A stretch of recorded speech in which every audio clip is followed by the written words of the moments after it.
яғни өзіңнің ойыңнан басқа сараптамасын бастай кетсем, яғни бұл палатадан аша кетсем, бұл палата Қазақстанда атом электр станциясын салуын қолдайды. Яғни біз бұл қандай оның пайдасы бар, соларды жақтап соңғы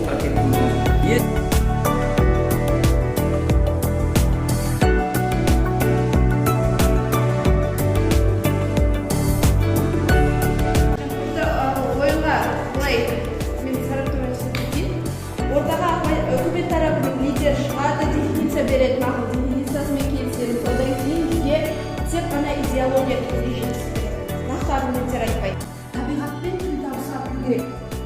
Өмірде дұрыс айтасыздар, жалпы барлық энергия көздері сан қылдырады. ЖС, СС деп айтамыз. Енді оны баламалы түрлерін біз өмірге әкелуіміз керек жобалар ұсынылып қойды. Дегенмен Қазақстанның келешек ұрпағы алға, яғни келешек ұрпаққа табиғатты табыстауымыз керек мұра ретінде, табиғаттың экологиясын тамаша жақсы ретінде біз келешек ұрпаққа қалдыруымыз керек. Осыны біз ескерсек те